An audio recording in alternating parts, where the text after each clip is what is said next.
Hello and welcome. Today I'm going to show you how I made the chemise you saw in the video of last week.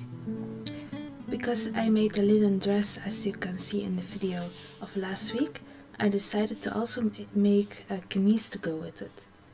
I made my chemise shorter so it doubles as a blouse. That way I can also wear it with skirts and trousers. The materials for the chemise is a white cotton fabric. The original inspiration is this beautiful cotton chemise from the brand Luxe Provence. I saw the products on Instagram and it was so right up my alley. I'm obsessed with it. But the end results became something else entirely. You will see my process from beginning to end. So let's begin. Let's start by making balloon sleeves. Take any standard sleeve pattern, anything that fits you, and cover it by tracing paper. Trace the basic sleeve pattern.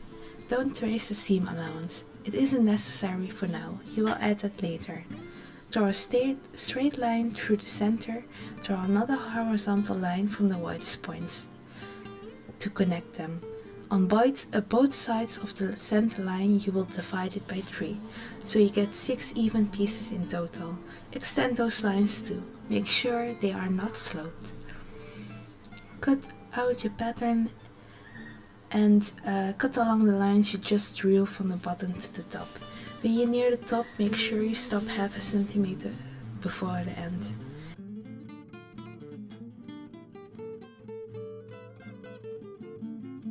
Let's start by explaining what the traditional chemise is. A chemise is a white shift of cheap linen or cotton which people throughout history wore as an undergarment. The purpose of it was to protect the outer layers of dirt and grime. That way, they only need to wash their undergarments regularly and their outerwear wouldn't get worn down so quickly.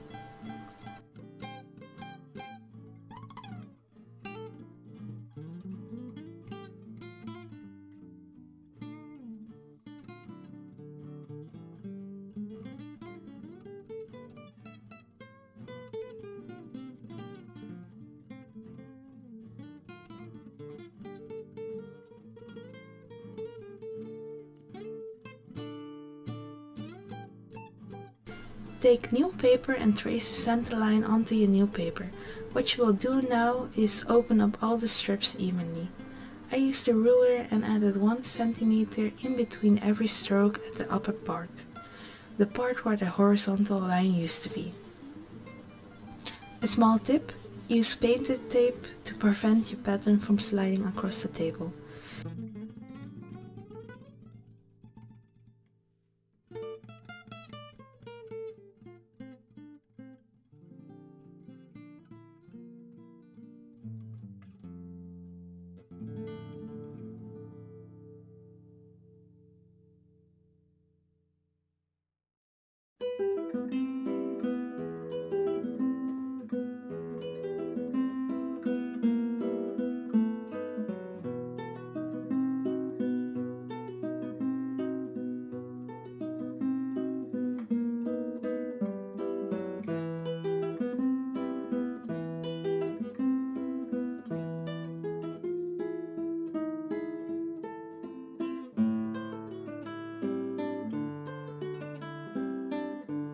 Trace your new paper and measure along your arm for the length of your sleeve.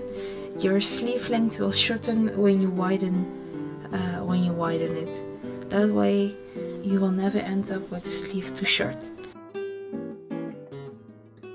I wanted my sleeve long, but yours could be shorter. It's all up to you. I had to add some paper because it wouldn't fit on. You connect the bottom part and add seam allowance.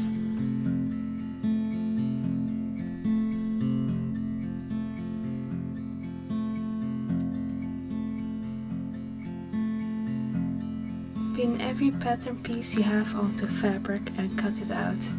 I added more fabric to the sides of my bodice because I wanted to add some darts later on. My bodice pattern is from the YouTuber Christopher Sartorial. I'll link it down below. He's amazing at explaining how to make your own patterns. Unfortunately, I'm not very well versed in pattern making, so you should definitely check him out.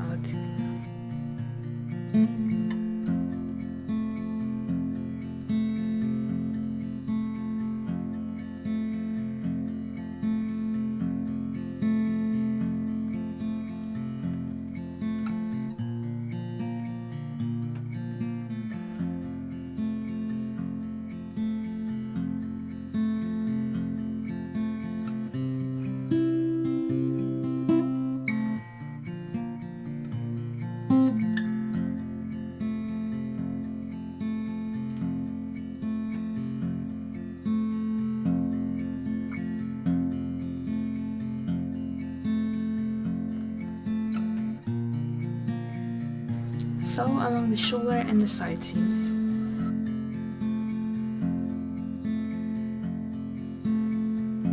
Right now I am pinning my sleeves to my bodice. I noticed the armholes of my bodice was too tight. You have two options of making it bigger. You have two options of making the armhole bigger. Use a seam ripper or just cut along the sleeve. I cut along the sleeve, but using a seam ripper is a lot better, because if you make mistakes you can sew the excess fabric back together again. If you cut it, unfortunately when you cut fabric you cannot add it back.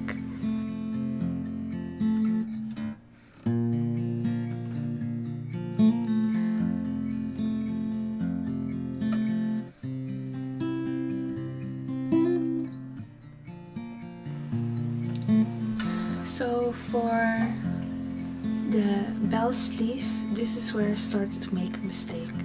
I decided to sew along the edge of the sleeve and gather them, but I made my sleeve pattern too wide so the gathering didn't go as smoothly. Later in the video you will see me changing my mind and removing the stitches.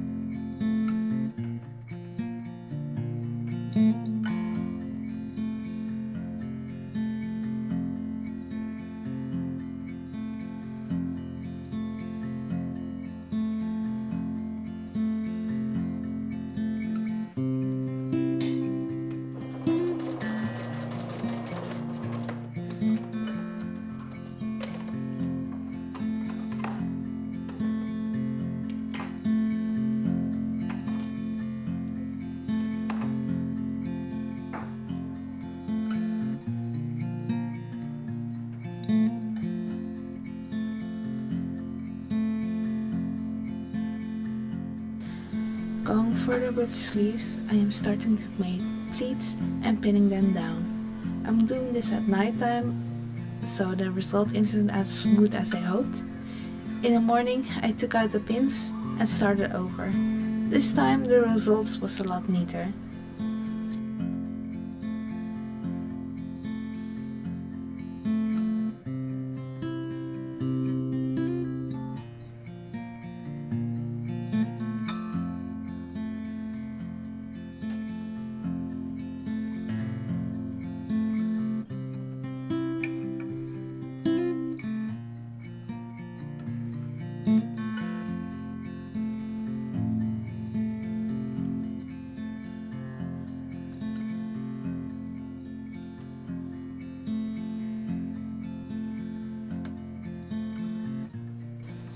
While trying it on, can you see how loose the end of the sleeve is? I wanted to fit my wrist perfectly, but it didn't do that, and I also didn't really like the look of it. But I did like the arm, the place for the arms. I sewed the pleats from the right side up, and the width of the seams is maybe 3 millimeters.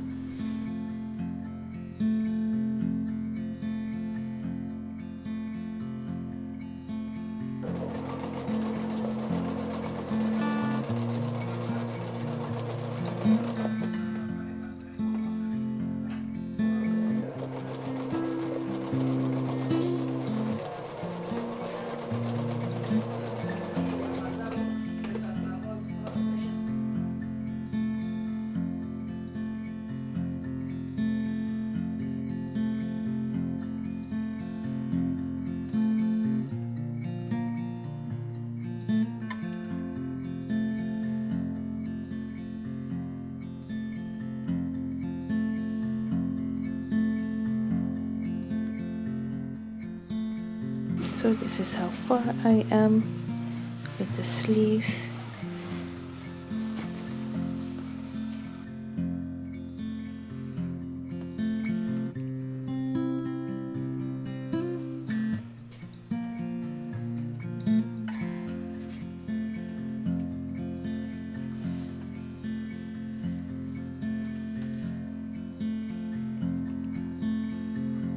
During the fitting, the backside was way too loose and I needed to add darts.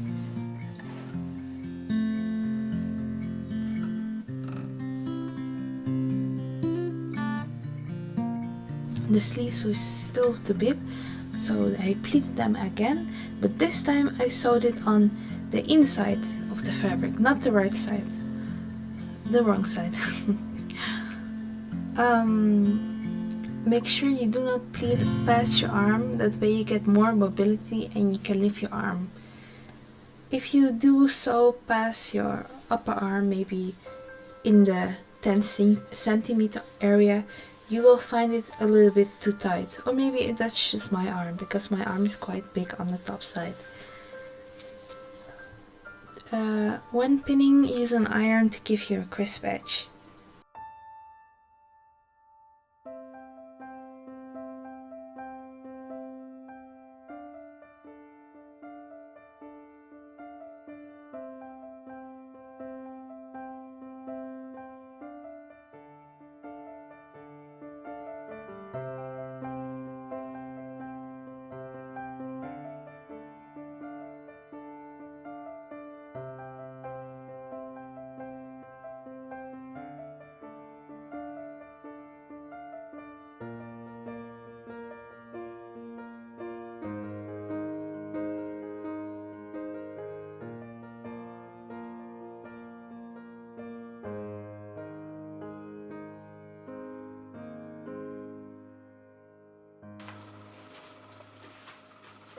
I took out the stitching and right now I'm showing you how to measure yourself before putting the darts in.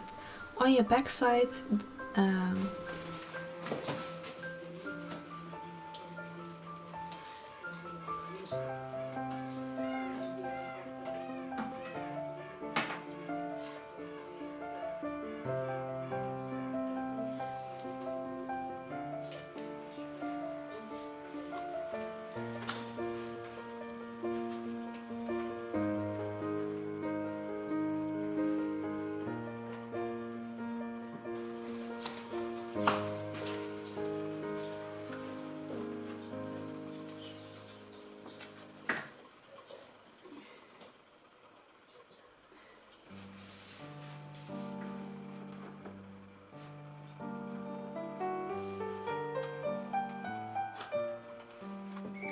pin the fabric where the back to the waist ends, the back length.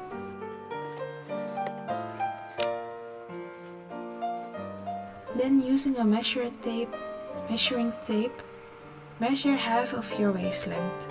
You will have excess width you need to take in. You can do this by dividing the back side in thirds and pinning the excess fabric into darts.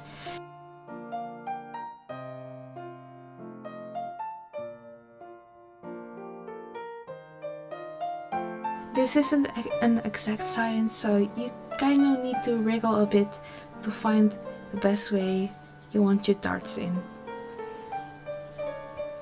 You should take your front measurements too and do the exact same thing as you did in the back. And pin or bask everything. Basking means using a very loose stitch you will take out later. That's the best tactic to putting darts in, but I'm a little bit lazy and I didn't do it, and luckily this time it went well, but sometimes it will go wrong and basking would have helped you in the long run.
After stitching everything together, I focused on the hem. Excess fabric I cut and I folded the raw edge twice over and ironed it. Always iron every time you do something, just iron it, it makes it a lot easier. I hate ironing, but when I noticed it made my work a lot easier and better and the quality became a lot better of my pieces, I iron now everything. I'm just obsessed with it.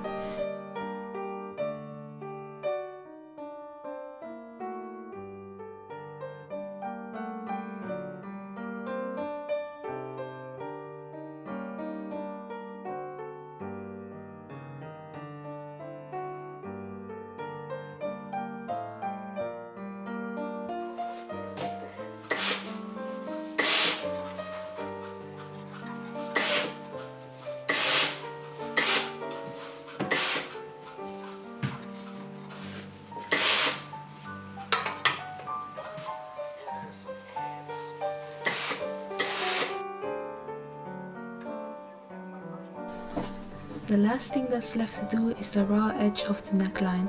I'm showing you both ways you can do it. Roll it twice over and use tiny stitches that isn't noticeable on the right side for an invisible seam. Or top stitch on the sewing machine, whatever method you prefer.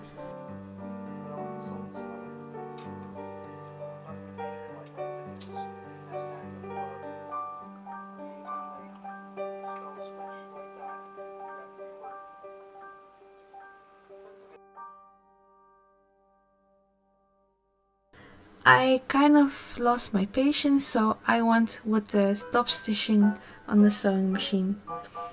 I did it very small, so it wasn't that noticeable, but normally I would just do it by hand to give that very quality, professional look.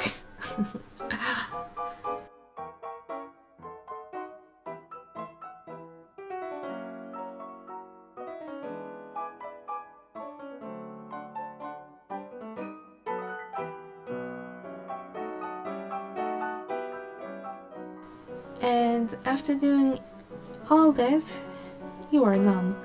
I quite like how it turned out, even though it isn't what I was going for in the beginning with the bell sleeves. It was a very good inspirational pick, but experimenting and doing your own thing will result in something like this. I think it turned out to be such a unique piece. I am absolutely in love, and I hope you learned something, and if you didn't, that's fine too. Like it or don't like it. I'm just curious. If you have tips on what I should do better, comment down below and I will get to it. Thank you for watching and see you next time, probably next week. Bye!